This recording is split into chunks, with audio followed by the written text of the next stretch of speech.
కర్ణాటకలోని తుమకూరు జిల్లా జాతీయ రహదారిపై వెళ్తున్న ఓ కారులో ఘోర పేలుడు సంభవించింది.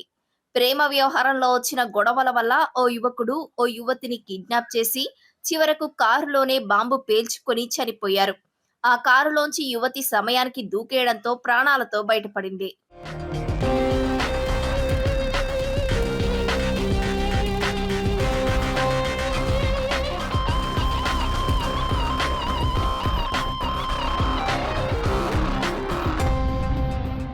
బెంగళూరులో ఓటీ టెక్నీషియన్ గా పనిచేసే ఒక యువతి నాగేంద్ర అనే యువకుడు గతంలో ప్రేమించుకున్నారు. అయితే మనస్పర్ధల వల్ల కొన్ని రోజుల క్రితం వారు విడిపోయారు. ఆమె అతని ఫోన్ నెంబర్ ను కూడా బ్లాక్ చేసింది. దీనిపై కోపంతో ఉన్న నాగేంద్ర శనివారం ఉదయం బెంగళూరులోని ఆమె రూమ్ కి వెళ్లి గొడవ పడ్డాడు. ఆ తర్వాత ఆమెను బలవంతంగా ఒక ఊబర్ క్యాబ్ లో ఎక్కించుకొని కిడ్నాప్ చేశాడు. కూతురు కనిపించకుండా పోవడంతో ఆమె తల్లిదండ్రులు పోలీసులకు ఫిర్యాదు చేశారు.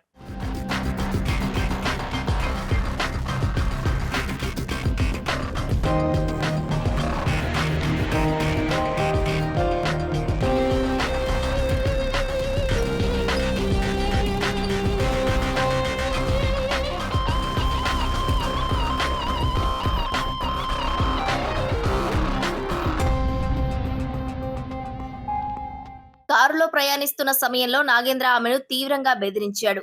నిన్ను చంపేసి నేను కూడా చచ్చిపోతా అంటూ తన దగ్గరున్న ఒక పేలుడు పదార్థాన్ని చూపించాడు.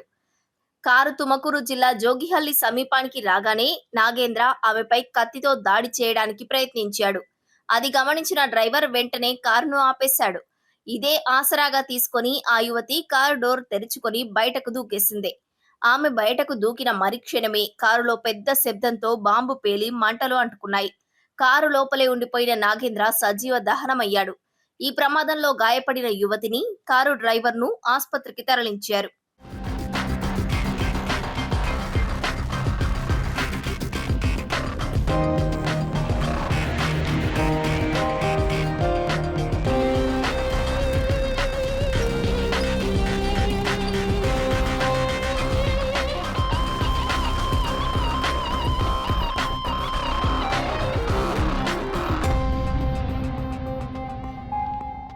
నాగేంద్ర ముందే ప్లాన్ చేసుకుని ఆ బాంబును వెంట తెచ్చుకున్నాడని, అతనే దాన్ని పేల్చాడని పోలీసులు ప్రాథమిక విచారణలో గుర్తించారు.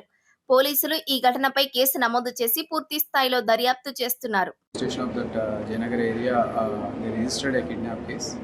So the matter has been informed to the driver also. Based on that information and the tussle going on between the boy and girl, he stopped the car, and once he stopped the car, they started fighting. After that, car got into fire. So the reason of the car getting into the fire and the sequence of incidents need to be investigated. We already called our anti-sabotage check.